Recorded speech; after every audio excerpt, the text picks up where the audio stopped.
Assalamualaikum dan hai adik-adik. Siri video ini ditajakan oleh Casio Malaysia di mana Along akan ajar cara untuk gunakan kalkulator putih ni specifically untuk subjek Admaths. Yes, actually ramai dah cikgu-cikgu lain buat benda yang sama juga like Sir Matthew daripada Y=MX plus C, kita ada Cikgu Hassan, Cikgu Romi, Cikgu Chong and latest daripada Teacher Mira juga. So Along akan letakkan playlist diorang dekat bawah so that you get the full benefit daripada series ni. So untuk video Along kita akan fokus kepada soalan PAS SPM dan PAS trial. Material macam biasa Along akan letakkan this one inside our description box. So tolong printkan kalau boleh, okay? Last kali untuk geng-geng yang belum ada kalkulator putih, it's okay. Korang boleh follow je dulu series ni.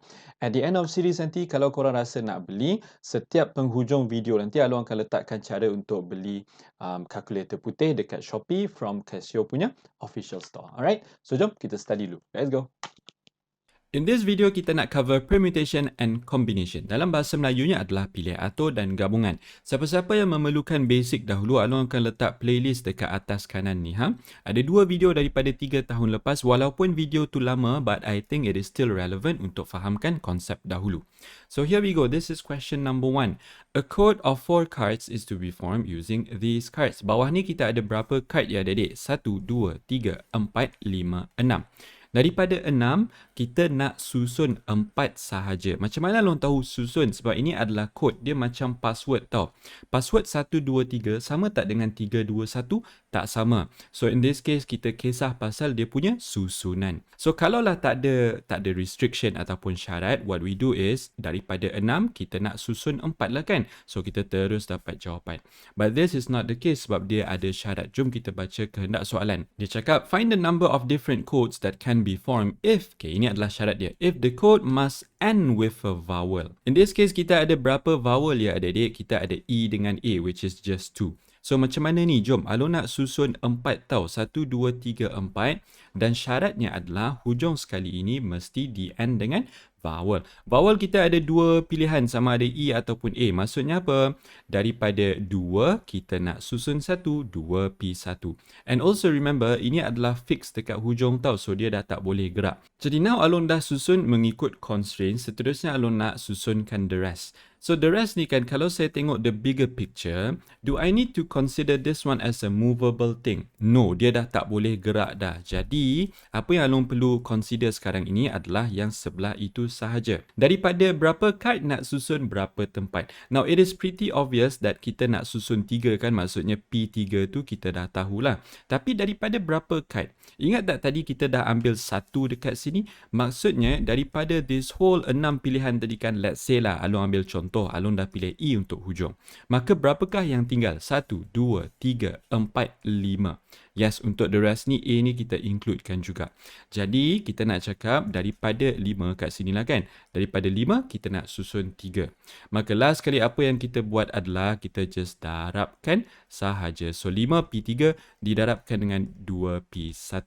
Jom kita tekan calculator. So, nak tekan calculator mudah je. Just tekankan 5. P ni dekat atas darab tu tau. So, tekankan shift darab, tekan 3.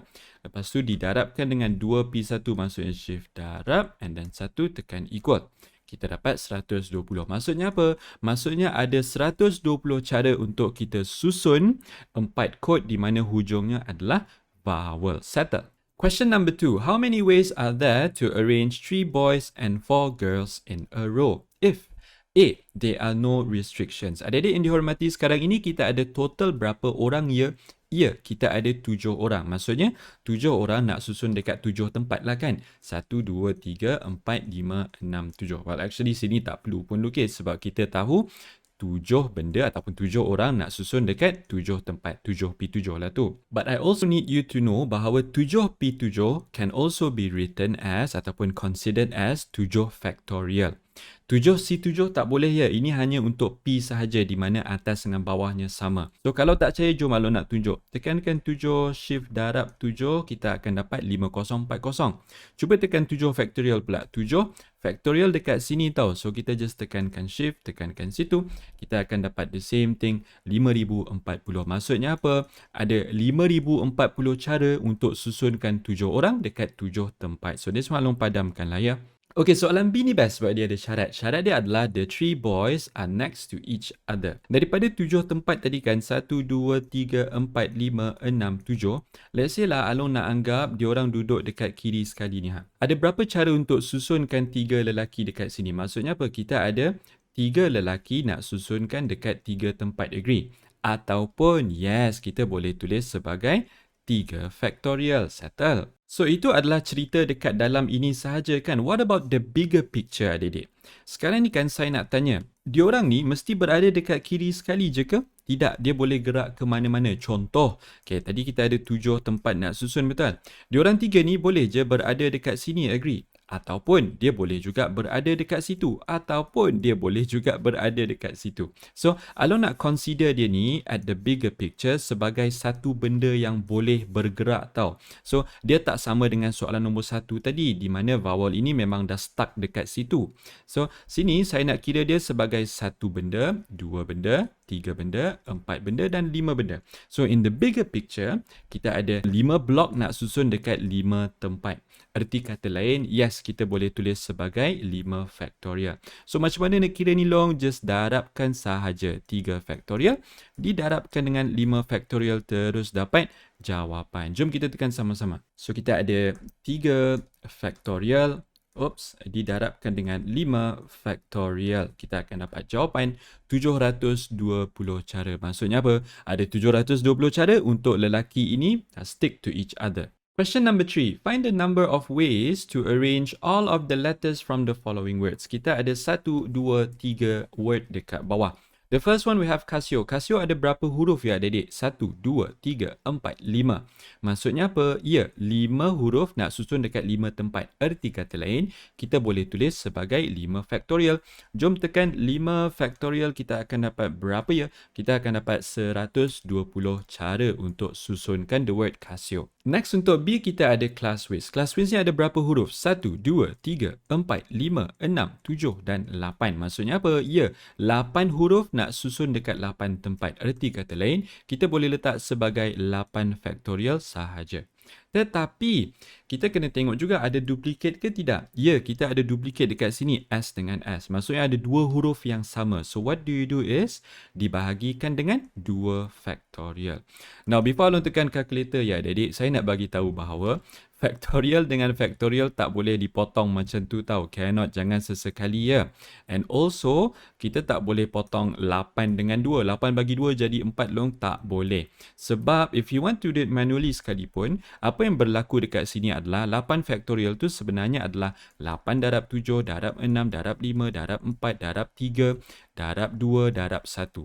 And bawah tu pula kita ada 2 darab 1, betul? So, kalau nak potong sekalipun, yang boleh potongnya adalah ini sahaja. Maka the remaining one are these things. Okay, so hopefully faham ya, factorial dengan factorial semata-mata tak boleh dipotong begitu sahaja.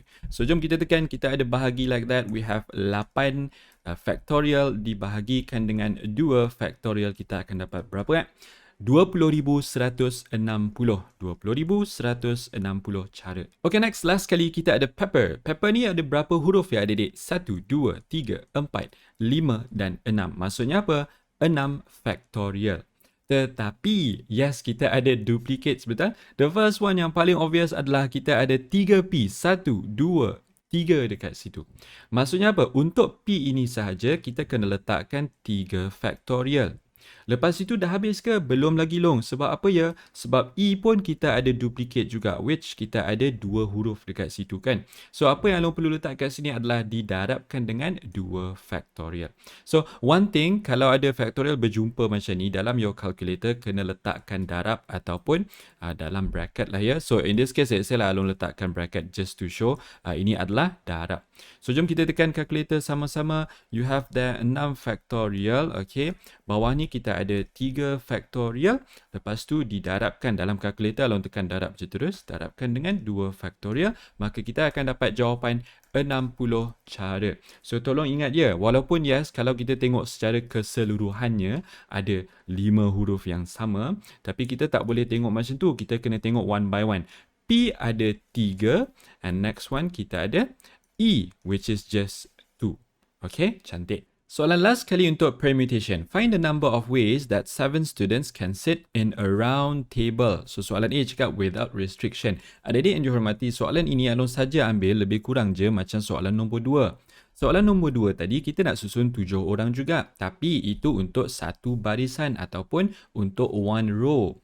In this case, however, soalan nombor 4, kita nak susun diorang dekat satu round table, meja yang bulat. So macam mana kita nak buat ni? Kalau macam biasalah kan, kita buat macam mana? 7 orang nak susun dekat 7 tempat. Erti kata lain, kita buat 7 factorial. Senang je. Kalau ada meja yang bulat, what you do is kita just bahagikan dengan berapa tempat duduk. Kita ada 7 tempat duduk tadi, betul? So kita just bahagikan dengan 7 sahaja. So jom kita nak tekan bahagi dululah. Lepas tu kita ada 7 factorial dekat atas, bawah tu kita ada 7 biasa, tekan equal. Kita dapat 720 cara. Now dalam buku teks dia bagi cara lain jugalah. Well actually apa yang kita buat kat sini adalah n factorial dibahagikan dengan n.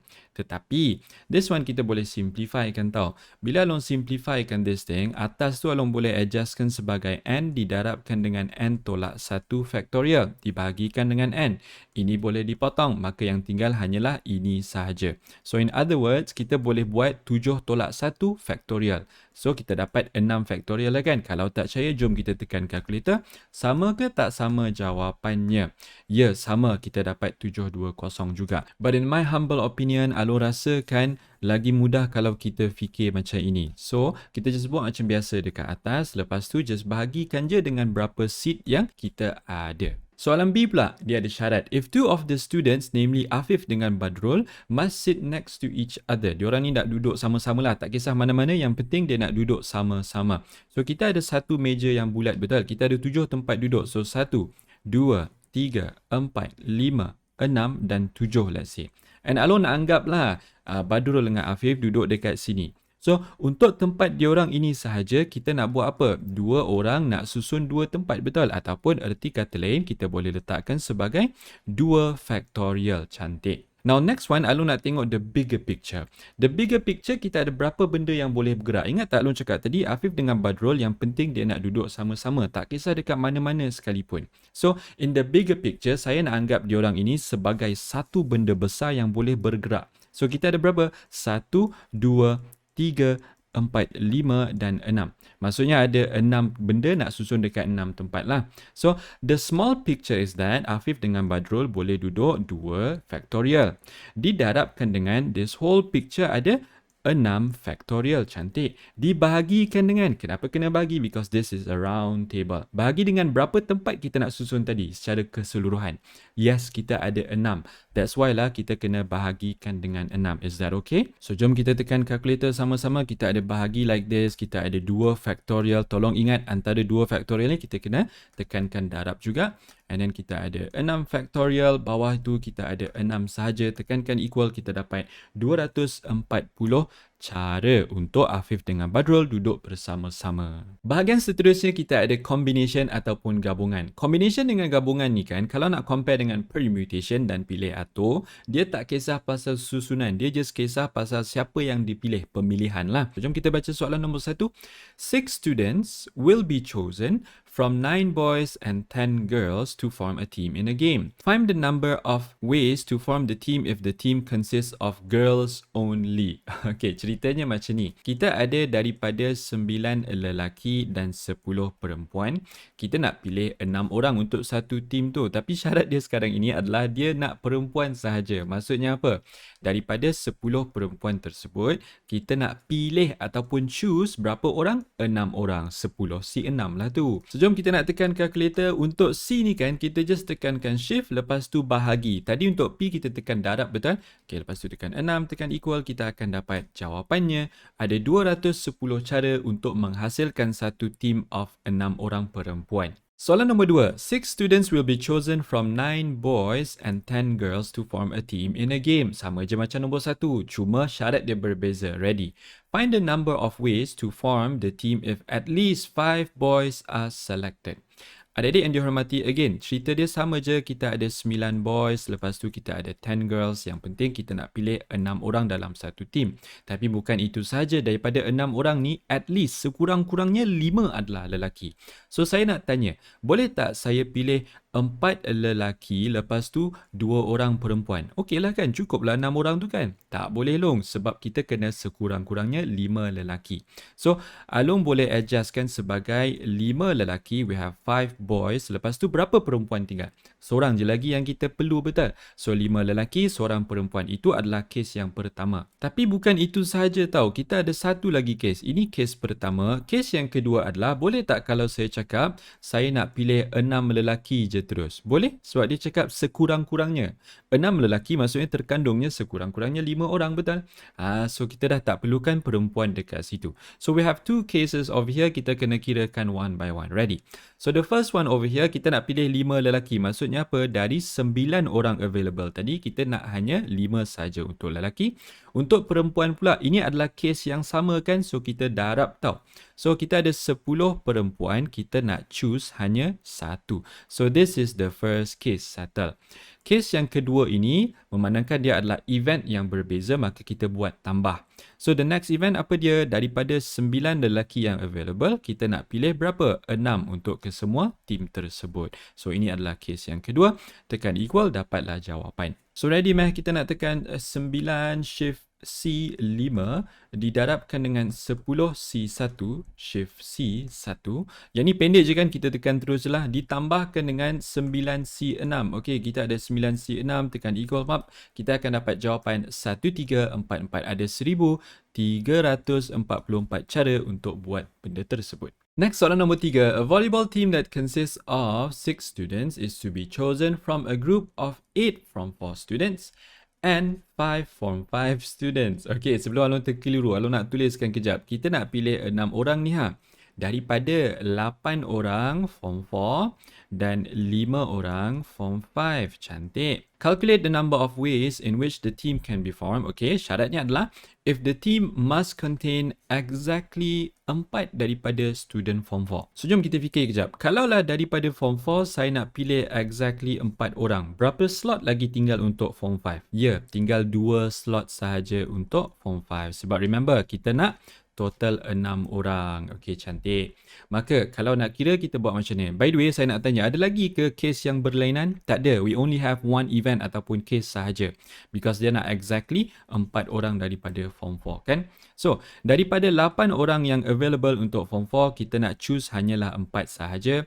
Ingat, ini masih dalam event yang sama. So, kita darabkan dengan daripada 5 orang, kita nak choose 2 orang. Kan? So, tekan equal, dapatlah jawapan. So, jom. 8C4, 8 shift C4 didarabkan dengan 5 shift C2, tekan equal, 700 cara. So, there we go. Jom, last one. Our final question for today. An assessment for a subject contains 7 questions in part A and 5 questions in part B. Saya nak tulis sekejap. Maksudnya apa? Kita ada 7 dalam A, kita ada 5 di dalam B. Agree? So all in all, we have 12 questions, 12 soalan. Tetapi dia cakap, each candidate needs to answer 10 questions. Maksudnya saya hanya perlu jawab 10 sahaja. Of which at least 3 questions are from B. Maksudnya apa? Sekurang-kurangnya 3 daripada B. So, saya nak tulis kat sini lah. Paling teruk pun kita kena ambil 3 daripada B. Okay. So, ada berapa case kat sini? Kita akan fikirkan one by one. The first one adalah, let's say saya cakap yang paling kurang. Maksudnya, saya boleh pilih 3 daripada B. Kalau saya dah pilih 3 daripada B, maksudnya saya memerlukan 7 lah daripada A kan untuk cukupkan kuota 10. Cantik. Tapi ada kes lain lagi tau. Boleh tak saya cakap saya nak ambil 4 daripada B? Boleh? Dia sekurang-kurangnya 3. Maksudnya 4 boleh lah tu kan? Kalau dah saya pilih 4 daripada B, untuk cukupkan 10 soalan, saya memerlukan berapa lagi daripada A? 6 lah kan? Cantik. So, ada lagi tak kes yang lain? Ada. Boleh tak kalau saya cakap saya ambil kesemua daripada B? Maksudnya 5 daripada B? Boleh. So, yang kita memerlukan daripada A adalah sekarang ini 5. So, you have in total 10 dekat sini juga. So, ini kes pertama 10 soalan. Ini kes kedua pun 10 soalan. Kes ketiga ni pun adalah 10 soalan. Cuma dia adalah kes yang berbeza lah. So, di antara ini nanti kita akan buat apa? Ya, kita akan buat tambah. So, calculation sebenarnya macam mana? Alun nak letakkan ready bracket macam ni lah ya, supaya kita senang nak isi one by one. Okay, ready adik-adik yang dihormati. The first one ni, dari 7 kita nak pilih 7 untuk A. So, 7C7.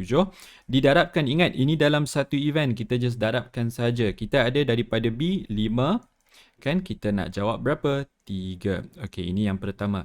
Kes yang kedua pula, daripada 7A yang available, kita hanya nak jawab 6 sahaja. Didarabkan dengan 5, C4 lah kan, agree? Lepas tu last sekali kita ada 5 dekat sini. So 7C5 untuk bahagian A. Lepas tu bahagian B kita ada 5C5. So from here kan, bila nak tekan calculator agak panjang sikit lah. So in this case, kalau Along suka buat satu persatu. Maksudnya apa tu Long? So saya buat the first one. Kita ada 7C7. Siapa-siapa yang tahu 7C7 ni sebenarnya boleh disimplify kepada 1. Tapi saya tekan sajalah ya, tak apalah kan. Didarabkan dengan 5C3. Okey, tekan equal dulu. Ini adalah jawapan yang pertama. Kes pertama kita ada 10. Kes kedua pula, Along tak nak tekan baru. Kita just adjust je. Tekan kanan kan. Adjust yang ni jadi 6. Lepas tu sana kita adjustkan jadi 4. Okey, tekan equal. Kita dapat 35. So, kes kedua ni kita ada 35 lah tu kan. And case last kali pula kita dapat berapa? So adjust lagi dekat sini, kita deletekan jadi 5. Adjustkan lagi sana, kita deletekan jadi 5 juga. Tekan equal, kita akan dapat 21. So last kali ni kita congak je lah jom. Bila congak kita akan dapat 66 cara. Yay, settle. So I hope this video gives you an idea lah macam mana beza antara combination dengan permutation, macam mana nak tekan calculator and also the different cases yang kita boleh jumpa dalam chapter ini. Alright guys, that's it for this video. Thank you so much tengok sampai habis. I hope you've learned something new today, especially pasal kalkulator putih ni. Okay, next one Along nak tunjuk cara nak beli pula. So, jom. Bawah video Along nanti akan ada bahagian description. Okay, link yang kedua ni yang akan bawa korang kepada Shopee. So, Along akan klik this one. Sama juga untuk handphone just make sure kan dalam handphone dah ada app untuk Shopee. Right, so setakat ni Along buka. Okay, harga dia adalah RM75. This really depends on bila korang buka link tu. Ada hari dia lebih tinggi, ada hari lebih rendah daripada 75. So please keep an eye on it, especially bila ada sale ataupun offer. Also, Casio ada bagi satu free gift Eco Notepad. Okay, dulu dia bagi L-shape folder. Benda ni pun boleh berubah-ubah. Just make sure korang beli daripada Casio.os official store untuk elak dapat benda yang tak original. Benda yang tak original ni two things. Satu, maybe dia senang nak rosak. The other one is maybe korang tak dapat the full functionality yang original tu. And last kali, untuk students yang tertanya, Along, patut tak saya beli calculator ni? It really depends on you. Tapi kan, kalau korang decide nak beli, make sure korang beli secepat yang mungkin. Sebab kalau korang beli, let's say like 2 or 3 weeks before SPM, benda ni definitely ada learning curve tau. So, korang akan struggle to get used to it. Dia umpama korang ubah daripada Android pergi kepada iPhone lah contoh. Okay, so you need time for that. Beli secepat yang mungkin. Itu nasihat Along. So that's it for this video guys. Thank you so much. I will see you again on the next one. Bye-bye.